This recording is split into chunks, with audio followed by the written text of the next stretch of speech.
Hello ladies and gentlemen, boys and squirrels, welcome back to the channel. My name is Mark Roden and my ears are clogged because I went in the pool today and it was cloggy.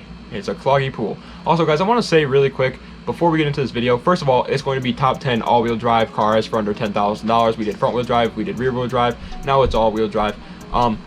First of all, there is an update video coming to my 350Z. I'm pretty good at driving it now. I can drive it on my own now, and so I'm not going to really be doing any more like learning how to drive them, but I will give you like a finale and showing you guys what I know how to do right now as it stands. Obviously, you never really master manual, but whatever. And also there's a problem with my 350Z, but I think I figured it out, so I'll update you on that as well. But besides that, I want to tell you guys really quick that guys, if there's ever anything you want to see on this channel, every sort of series, and you know I can do it, don't be like, Mark, I really want to see you building a Ferrari, because unfortunately, unless I robbed a bank, I can't buy a Ferrari right now, so it's not gonna happen.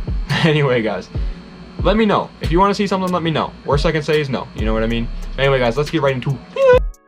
Numero 10 is the BMW 335xi, which came with a 3-liter twin turbocharged inline 6 called the N54, and it made 300 horsepower on the dot. And the guys, listen, first of all, the N54 is legendary. If you can get an N54, it's like finding the gold at the end of the rainbow. It's a great motor.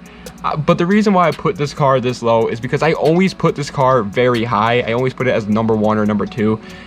The car is easily one of the best for under $10,000, but I can't keep putting it as number 1 since you guys will be upset like you were with the 350Z. So to say that, I'm just putting it at number 10 just to be safe. But this car, I mean, guys, all right, listen. This car is amazing.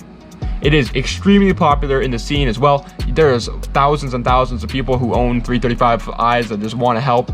And we will run into some N54 problems, but who cares? We all got problems. Number 9 is the first generation Subaru Forester, which came with a 2.5 liter flat 4. Are you guys happy now? I said flat 4. And it made 165 horsepower, and it was a Subaru, or Urabooz if you say it backwards. So you know that means that the all-wheel drive platform on this car is absolutely legendary. Subaru is just like all-wheel drive gods. Now with that being said, this car is almost perfect for a high schooler. I mean, there's still like some small mods that I think you should do to this car to make it a little bit better, but out of the gate, this car is like perfect. It is perfect for a high schooler, for like a first car. I think everybody should at least drive one. I actually drove a Forester one time, and I was like, this car is amazing. It's like a WRX. It really is, but like a slower WRX. They're also extremely cheap, great for daily driving, and has a bunch of space for all your like WWE action figures. If you want WWE action figures to fit in your car, buy a Forester. Number 8 is the Honda CR-V. I know, that's a little weird, but it came with a 2-liter inline 4 that made 146 horsepower, but that's not why you buy a CR-V. You aren't going to buy a CR-V to go fast. All right, 146 horsepower, yeah, that's small. It's smaller than my blank. But it's not meant to go fast, all right? It's meant to be a daily driver. It's meant to go to work and back and bring your kids to soccer practice and all that.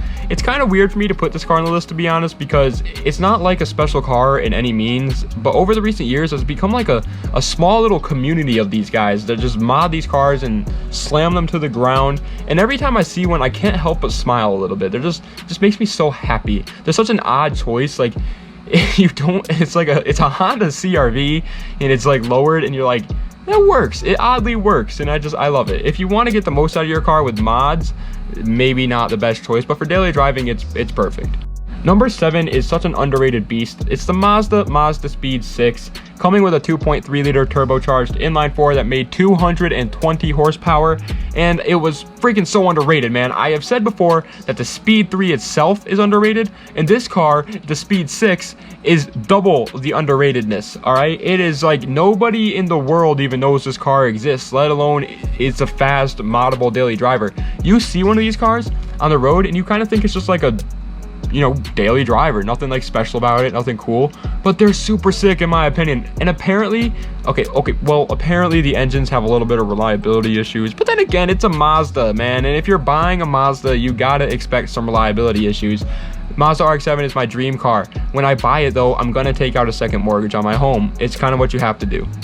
Number 6 is the 4th generation Subaru Legacy GT. That's right, baby, Legacy GT, and it came with a 2.5 liter turbocharged inline 4 psych flat 4, and it made 250 horsepower, which was actually more than the WRX at the time, which is pretty freaking cool to think about. But the reason people still go with the WRX over this car is because A, the looks, I agree, and most people agree that looks on the WRX are a little bit better, and the community on the WRX has so much like more aftermarket support, and it ultimately is just like a better car if you're going to like be building a car.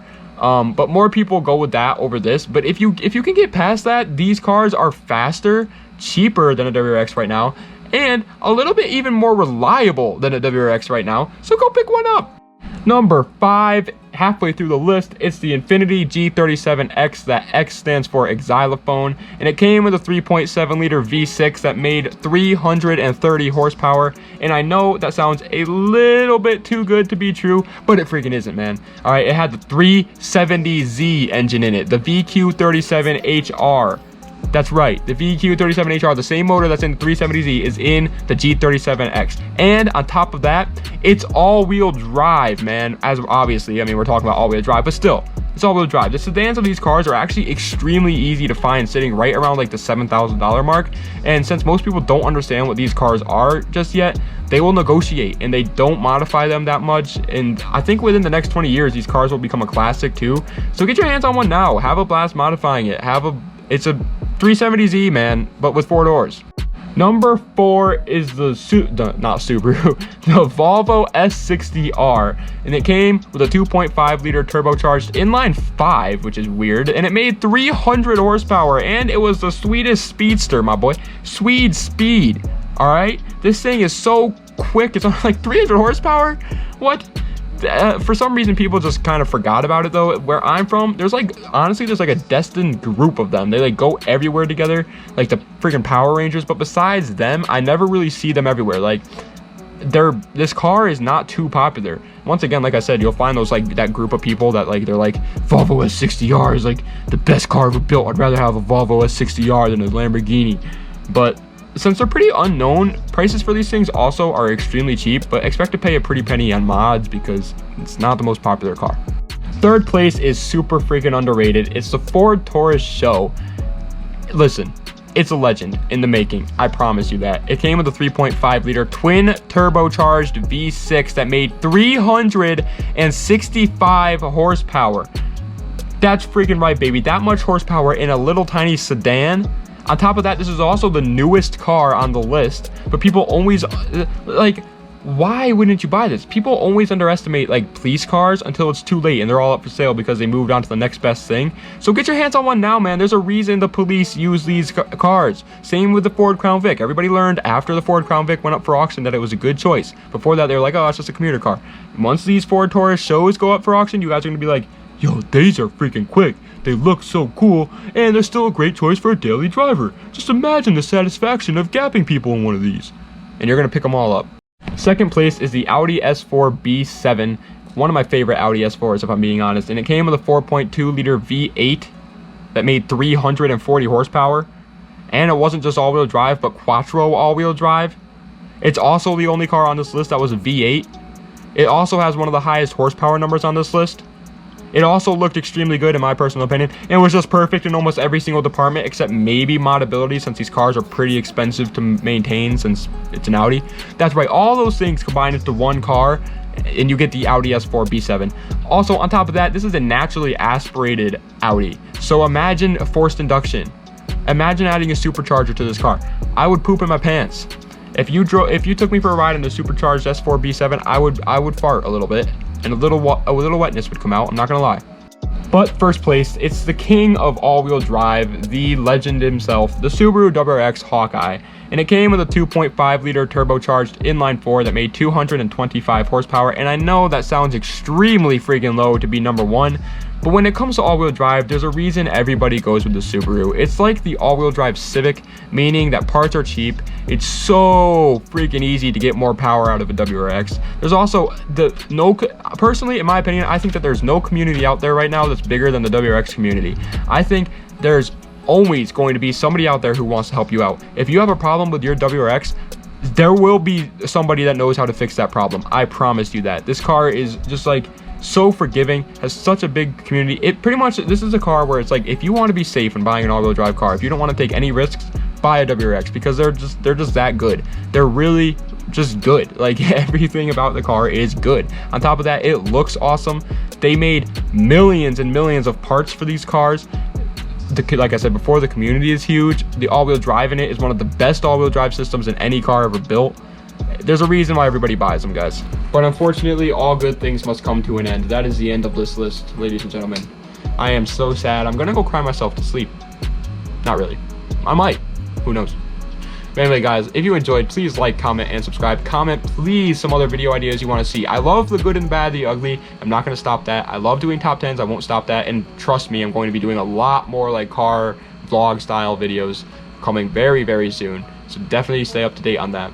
But for the most part, I need some more ideas, man. I'm going to be doing a video every single day. I hope you enjoyed. Please like, comment, and subscribe to the channel. And I'll see y'all later. Das Vidania. Have a nice night.